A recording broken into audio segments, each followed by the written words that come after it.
All right, everybody. So basically, I've been working with cortical surface reconstruction for a while, and I'm writing a review paper. Hopefully, it's coming to submission soon, and the authors of one of the papers in there, one of the co-authors has a few new iterations out that are doing different things, and it looks like they're dabbling in group studies with parcellation, so I'm presenting this paper, Vertex, Correspondence, and Cortical Surface Reconstruction from them. So basically, I wanted to start with like what is correspondence. So in simple math terms, like if you have two triangles in geometry, like ABC and DEF, the vertexes correspond. They have like same angle relative to other vertices. And the concepts, since I'm working with triangular meshes, the concept is basically the same thing, except for like you'll have thousands and thousands of triangles in a mesh to represent the cortical surfaces of the brain. So bringing it into the neuroimaging realm, most of us are more interested in like the applications and brain imaging. So one of the main uses of cortical surface reconstruction is group studies in things like cortical thickness and parcellation. Helps allow you to map thickness into like regions of the brain and things like this. So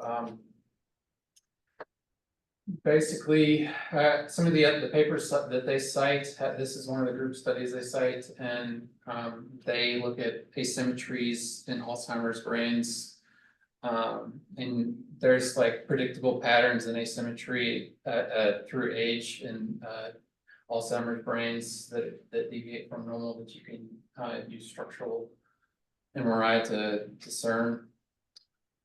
And to summarize some of the contributions of the authors, so most of the cortical surface reconstruction methods that have been implemented using neural networks focus on predicting the cortical surface in scanner coordinates or like in MNI coordinates, and then you still have to use presurfer to map it into the group template to do group comparisons.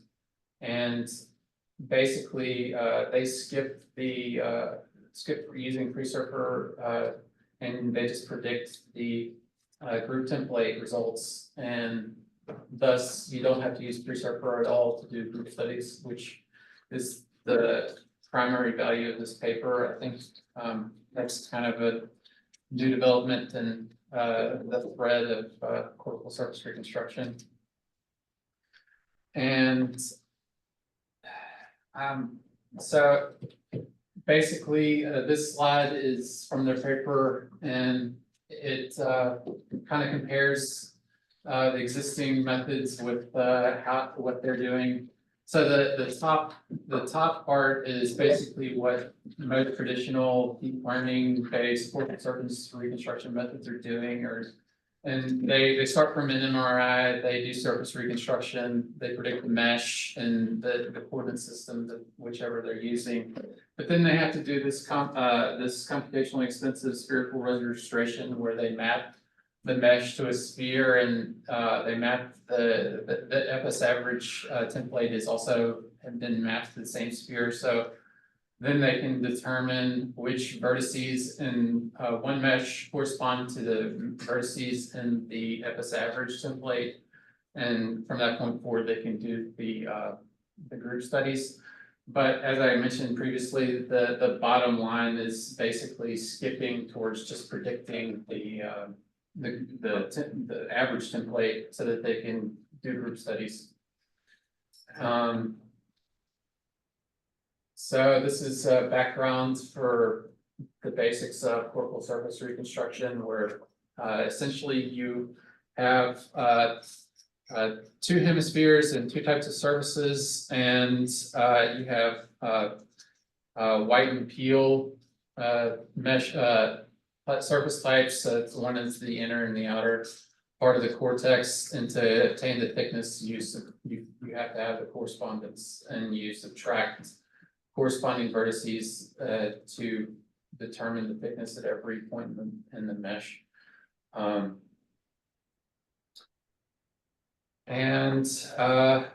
Essentially, this slide goes one step further to demonstrate that you first, like traditionally for deep learning methods, they would map to MRI to MNI coordinates. They would segment. Segmentation is not necessarily required using deep learning methods. They would fit the white matter surface from the segmentation using something like marching cubes, usually, and then they would deform that white surface outward to the gray matter peel surface, and from that point you can start doing the cortical thickness calculation, since you have the inner and outer surface of the cortex.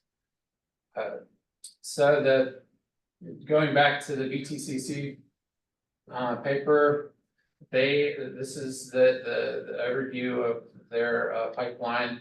They're building on one of the co-authors' previous papers, which is Boxed Cortex, which is V2C, which is this the block that says V2C in the diagram with the CNN and the GNN. And essentially what they do is they add this portion where they register the coordinates of the ground truth meshes to the FS average template using the MRI surf to surf command that maps the ground truth meshes that FreeSurfer produces to the FS average template, which is useful for group studies, like I mentioned previously. And instead of training on the ground truth that is either in scanner coordinates or in MNI coordinates, they train on the ground truth is the FS average registered subject specific services.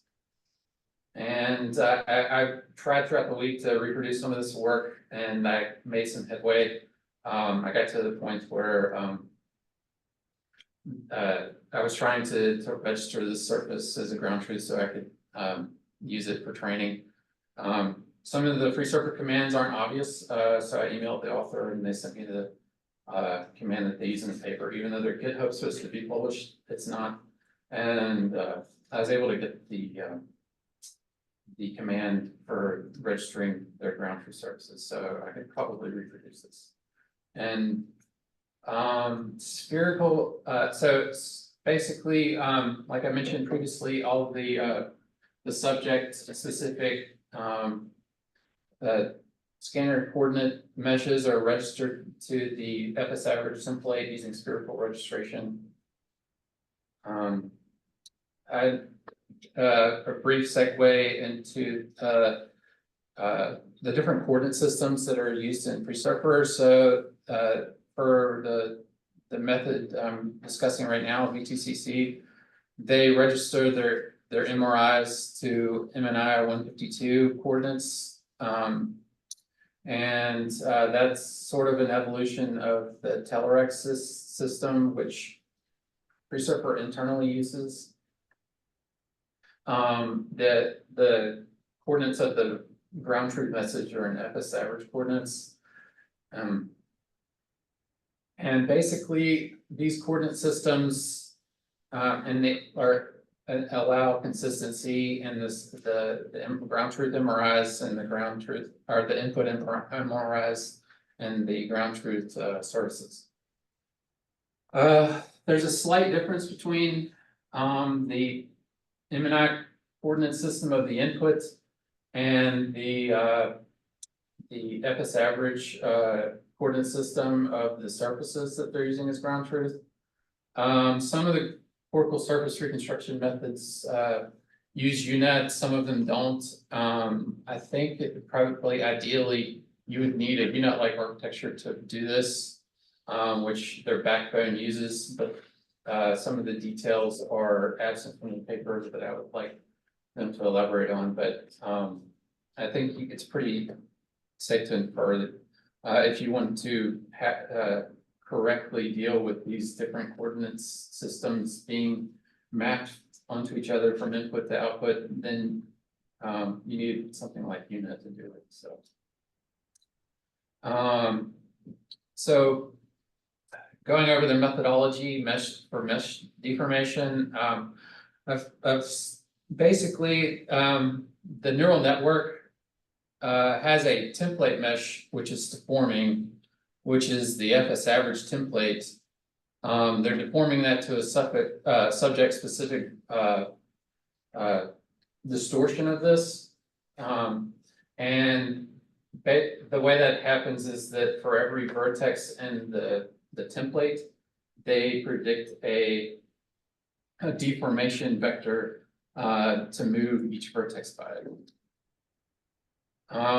And so the title of the paper is like emphasizes the correspondence by saying that vertex correspondence and cortical surface reconstruction.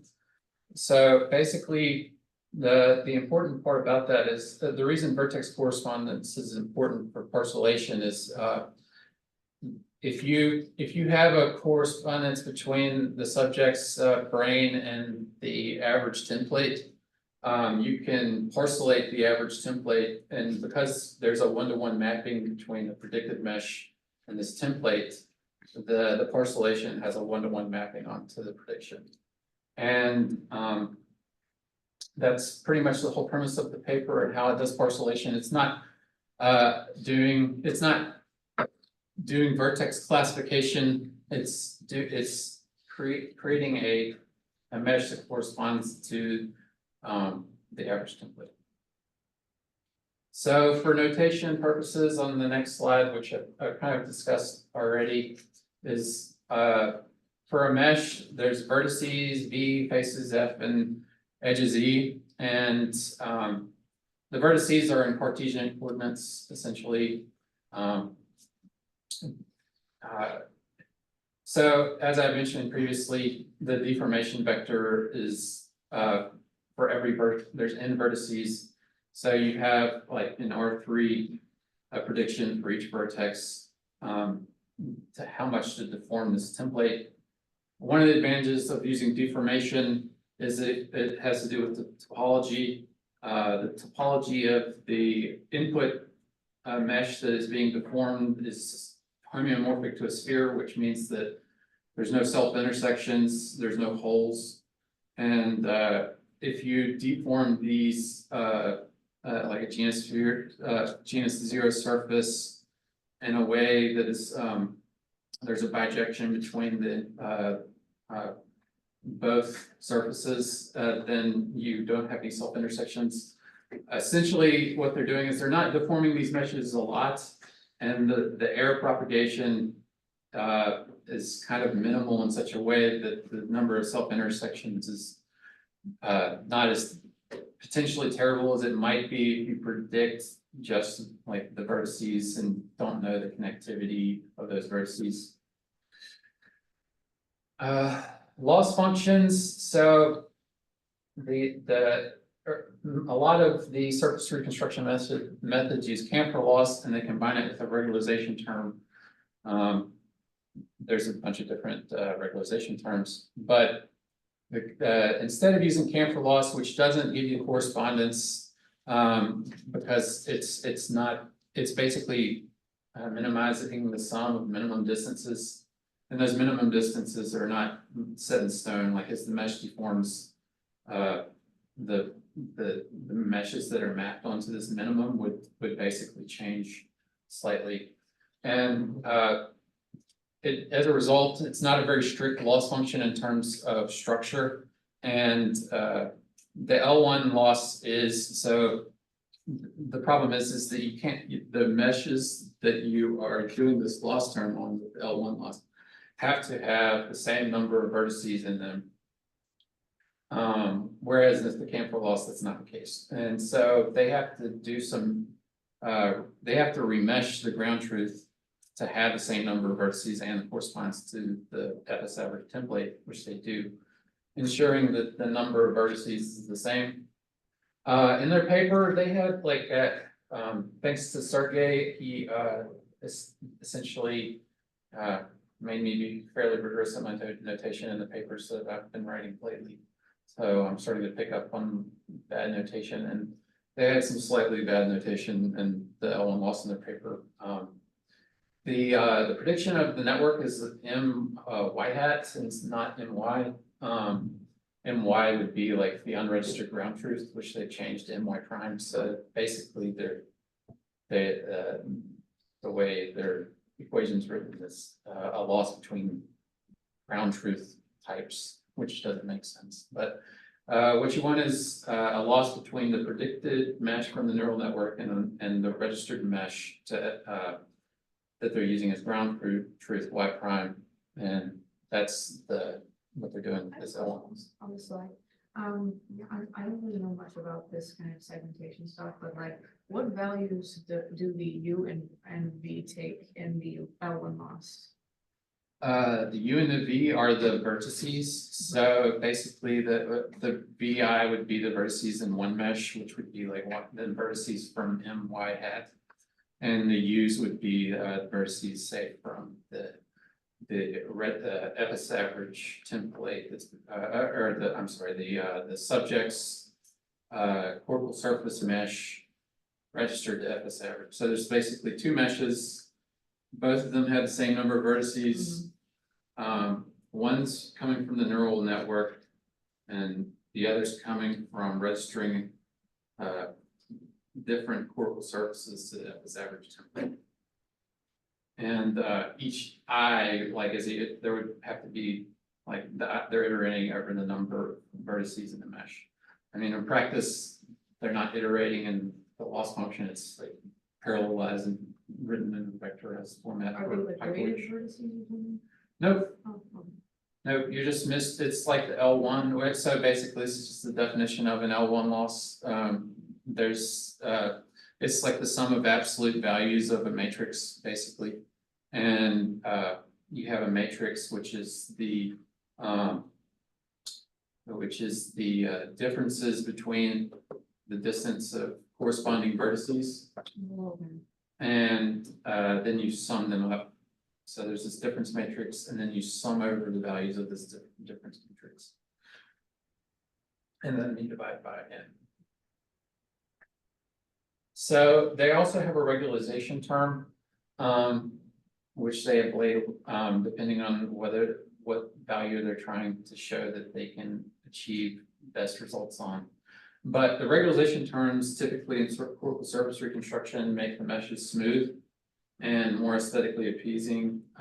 Without them, they tend to be jagged, but if you're trying to optimize for camphor distance, which is doesn't really care about smoothness so much, you might remove this term, which they did in their relation study later. But essentially what they're doing, so okay, in meshes there's this context of vertex normals and face normals. So the vertex normals are basically a vector pointing in the orientation of each vertex. In this image, these are vertex normals. The little red lines are basically like if you drew a line away from the mesh, it would point in a certain direction, and that direction would be given by the normal of that vertex. And the face normals are actually like a cross product of the three vertex normals of the face divided by the magnitude of this of the cross product. And the face normals are actually what's being addressed by this loss term. The way this equation is written, it kind of looks like that they're talking about vertex normals because they describe their notation says AB and EY hat, which is edges and predicted edges. But so basically you would, and then they have NA and NB, but those would kind of correspond to the vertices at the end of the edges. But that's not the case for the face normals. They're a function of the vertex normals.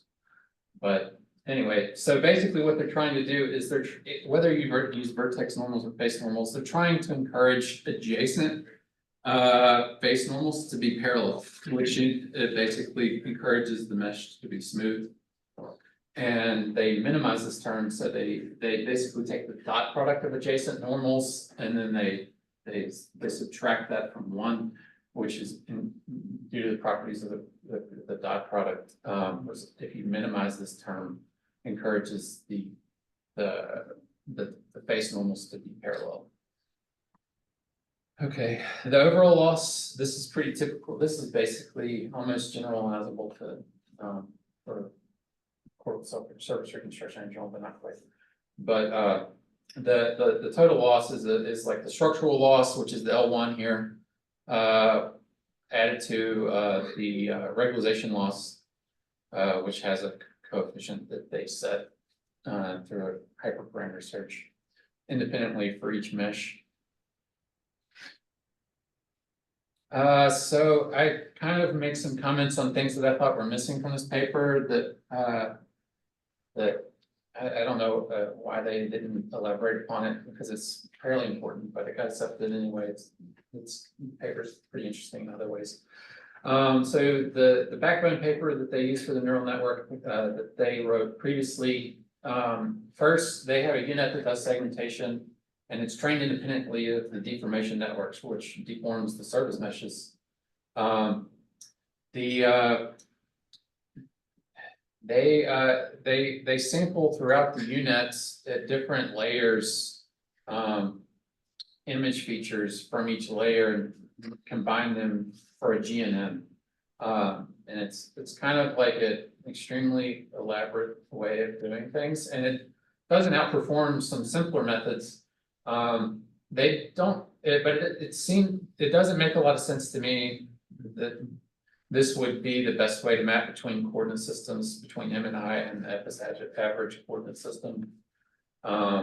Because they're doing segmentation and they're kind of hoping that when they're sampling from these activation maps that they're sampling in the right place throughout the, but this is a little bit pedantic, but I think what they did, and it's not said in the paper, I could be wrong, I think they kind of are no longer doing this segmentation. I think, because they don't mention a BCE loss that was used in their previous papers, and it would make sense not to do the segmentation that they did in the previous papers and just have the network learn the coordinate mappings more precisely. But this is just conjecture, I'm not really sure. So basically they train, the key innovation is the capacity to skip spherical registration and go directly to coordinate systems that allow for group comparisons, group studies. And when I emailed the author, they said that the reason they withheld the GitHub is because they're writing a journal, presumably to show that they can do good group studies with this. So for the results, they have the ADNI dataset TRT, which is test retest, which allows you, has same subjects repeated with small differences in time, so that you can determine whether your predictions change tremendously from on the same subject, which is an interesting data set that that several papers use to verify whether or not the predictions change on the same subject. Mindboggle and JADNI, which is the Japanese variant of ADNI. ADNI is a data set that focuses on Alzheimer's disease. For evaluation metrics, they use camper distance, which is like an average symmetric distance between prediction and ground truth that doesn't require the number of vertices to be the same, and it doesn't enforce structural information as well as the L1. Percentage of self-intersecting faces. So basically, this has to do with topology. Whenever you have self-intersecting face, you've changed the topology in a way that topologists would be able to measure. root mean square deviation. So basically on that test retest data set, they determine whether or not there's change in their prediction over a single subject. And dice overlap for when they do the match parcellation. Dice score is like a way of comparing sets. It should be the same. That's commonly used in segmentation and parcellation.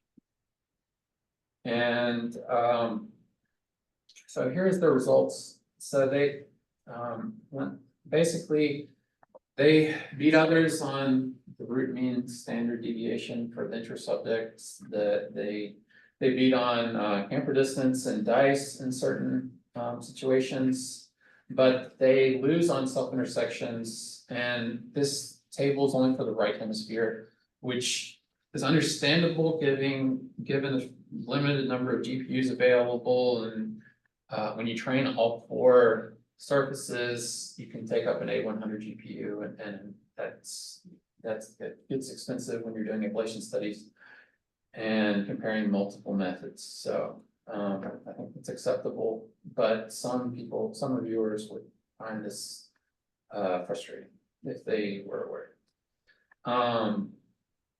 So intra-subject correspondence. So this is their visualization of how whether or not their predictions change for a single subject. So basically you can, the more dark blue, the better in the top. And their method has more dark blue on the subjects they cherry picked. And that would be my only cause for concern with this. If you did a search on, you could kind of cherry pick with this, but I mean, presumably there's it better than reciprocal. The inter-subject correspondence, basically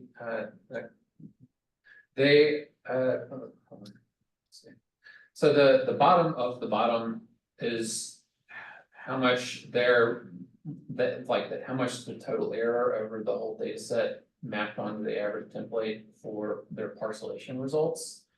And the top of the bottom is the like an individual surface that was picked. So I think on the top layer of the bottom, you could possibly cherry pick because frequently in segmentations, there are topological defects that are obvious, even at the dice scores that they're achieving. So this is probably the best of their results. So they do an ADNI group study, and they basically demonstrate that that their capacity to deal with cortical thickness measures in ADNI is comparable to FreeSurfer. And they use a one-sided t-test to demonstrate this. So coming to basically this is my conclusion. Overall, I think this could be useful to anybody wanting to quickly get good results for group studies. Their methodology can generalize to a fairly significant number of architectures, neural network architectures. They probably haven't maxed out the accuracy, given that the backbone that they build from is not the best cortical surface reconstruction method, unless their tweaks have significantly improved it. But that's not apparent from this paper. What's missing, I really dislike it when published papers have a GitHub link and then they don't publish, make public their GitHub when the paper is accepted for whatever reasons. Maybe that's standard practice, but it doesn't seem like it should be. I've seen that happen with the Cortical Flow authors did that between Cortical Flow and Cortical Flow++. The implementation details, they don't mention in the paper how they do the sort of secret sauce, which is how they register the patient specific surfaces to the FS average template. I had to email the authors and to find this out. And they responded, which was great, but that would ideally have been in the GitHub. Notation, I think that given this is a top conference, it's a little frustrating that the notation wasn't better, but in general, their papers have good notation. It's kind of a small detail, maybe. I don't think they would still reject for that. Got rejected for notation. I had a reviewer hated it and they just said it's not clear and is their only real criticism. So Yeah, I mean, I don't think, unless it's just atrocious, and I doubt, like, that's not the case, but like, there's so much work that went in this paper, and the methodology is useful and to so many people that I think it would be very ridiculous to reject just for that. I think it's generally ridiculous to reject for notation. If it's something you can fix in a revision, like it should not be rejected for that. Yeah. Just my opinion. Some people I disagree. So,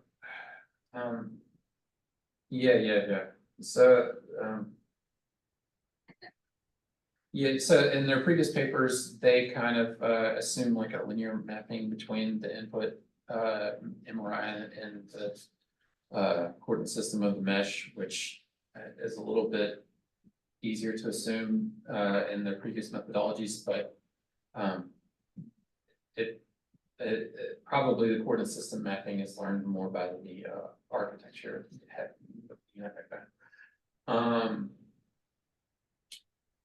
And I really would like to know if they're still doing that segmentation that they were using their unit for in the past, because it seems like that doesn't generalize to this, and they don't say, but it seems like they're not using that. But overall, you know, there's more red than green here. I thought this paper was extremely interesting because I'm working on parcellation, and the MGH group, Bruce Fishel and his co-authors and friends, they're particularly interested in group studies. Group studies is really kind of where you get into where advancing science with a methodology and not just doing cool deep learning stuff. And so there's that real world impact could presumably come from this in terms of advancing scientific understanding more rapidly. Giving pre-surfer can be slow to process subjects, so you can process more data more rapidly when these types of methods become decent enough to do so. So at this point, I would say the floor is open. Any questions? Sorry, just one clarifying question. You said this new method does also use telearc space? I couldn't remember. I think I misheard that. So the FS average template is near but not quite telearc. Internally, telearc is used within FreeSurfer during its recount process. Okay, yeah. I mentioned telearc mainly because the FS average is close to it, but not exactly, which is the surfaces. And FS average is the surfaces. And the MRIs are MNI 152 coordinate system. And MNI is an evolution of telearc, and so it's a little bit worth knowing about because it's used internally for FreeSurfer. It's close to FS average, and MNI evolved from it, but it's not specifically, like, I probably could have left it out in terms of the input and the output of the network.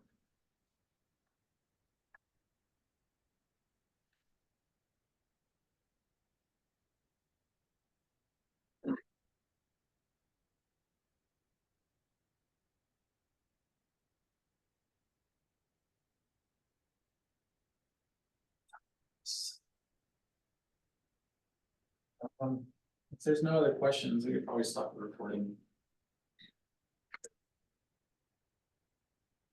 I get why they didn't like they might have released the GitHub repo when they published the conference paper and then privatized it for if the journal they're trying to publish with does double blind, it could be a violation.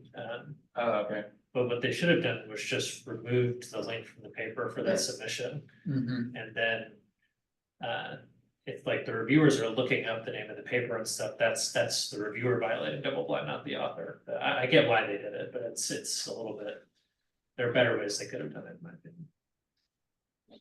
But I think TMLR as a journal does double blind review. Some do single blind, but TMLR I know does double blind at least, so. Do they require that you put the link there? Is that why? Cause like.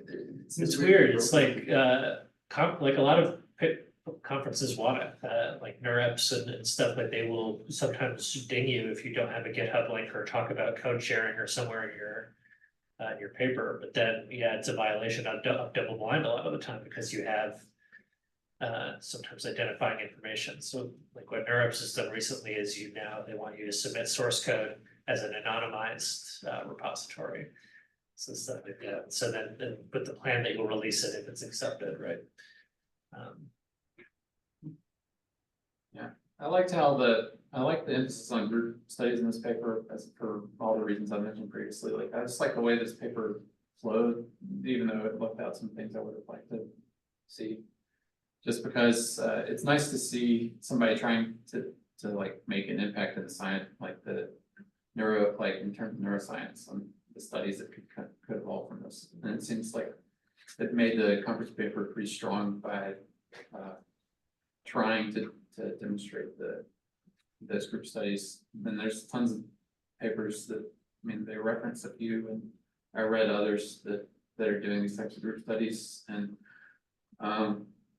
it kind of made the work that I've been doing seem like have value, because I mean, I don't work with fMRI that much, and you hear a lot about a group fMRI group studies, but the structural MRI group studies, I mean, it seems like if you're in a clinical setting, those would be some of the markers that you would be interested in knowing about, like whether or not you're losing thickness in certain regions of the brain, in reference to like population would be like a quick biomarker, which everybody knows. So improving the speed of getting that would possibly make this closer to being clinically relevant. That's cool. What year, like, when did this paper come out? It's pretty recent. I don't know. I think it was either 24. It says Bukai 2023.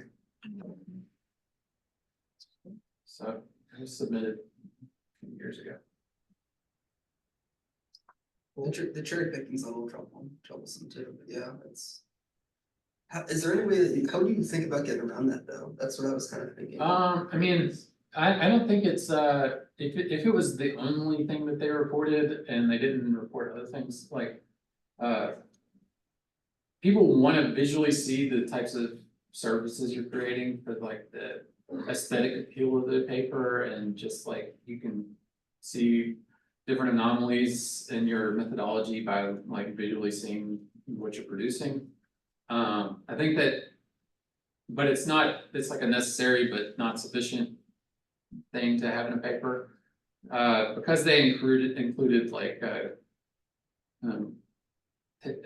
statistical tests like p-value on like the entire data sets, and their table had information that was more relevant to entire data sets rather than single patients. And so I think they had enough information from entire data sets that the potentially cherry picked values are not a problem. It's just like something that, like, if you don't know to look for that, which I mean most PhDs would know to look for that, but like maybe grad students, myself included, might get distracted by the nice graphics and not think about the statistical relevance of their methodology. So it's just, I think humans being emotional creatures, it's the aesthetic appeal of the paper and sell the paper, and you should have it there, but, responsible reviewers would hopefully not allow papers to be approved on aesthetics alone.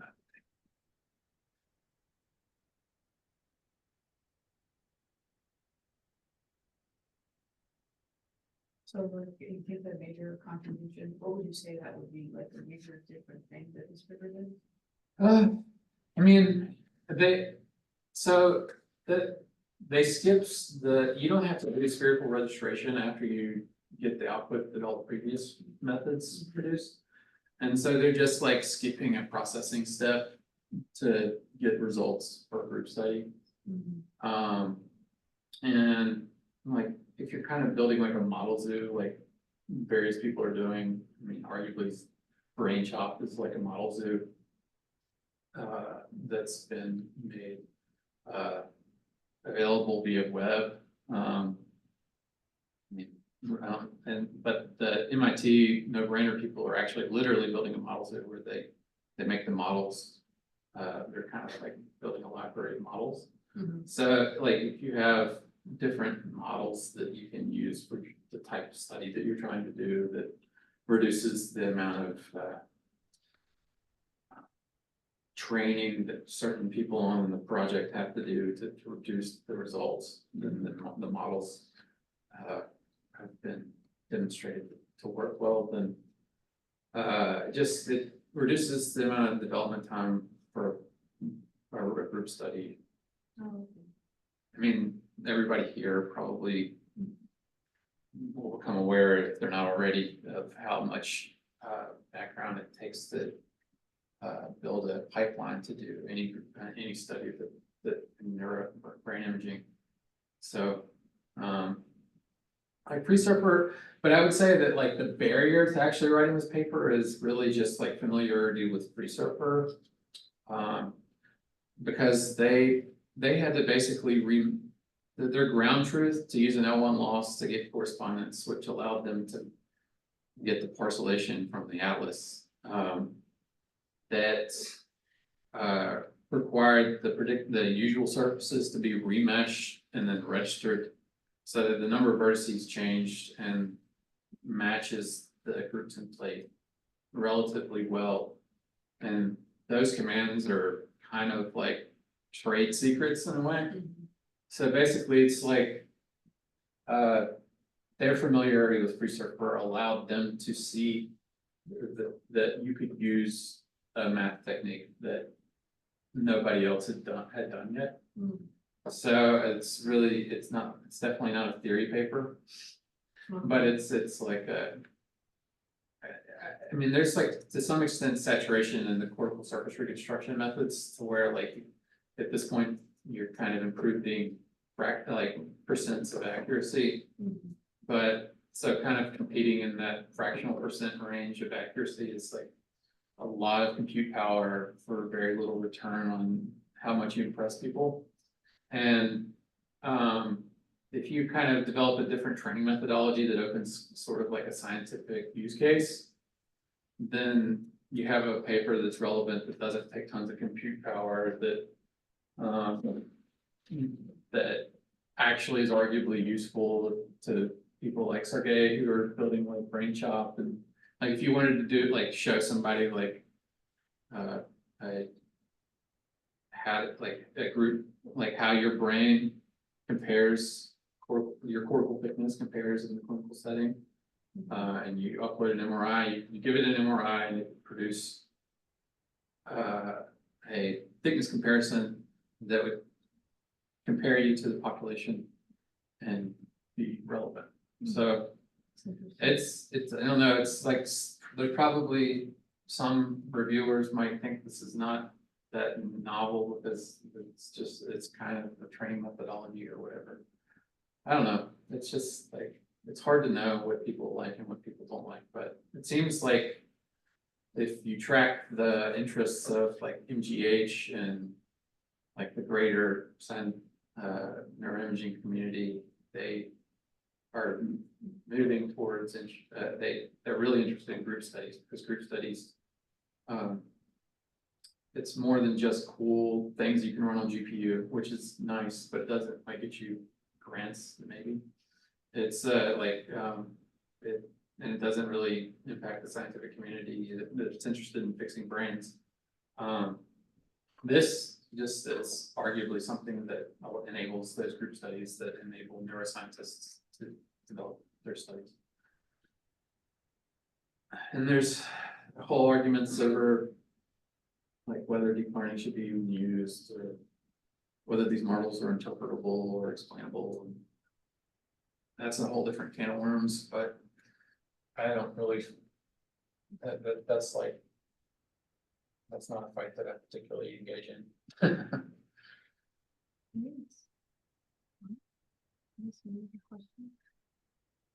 Yeah. Feel free to stop the recording at this point.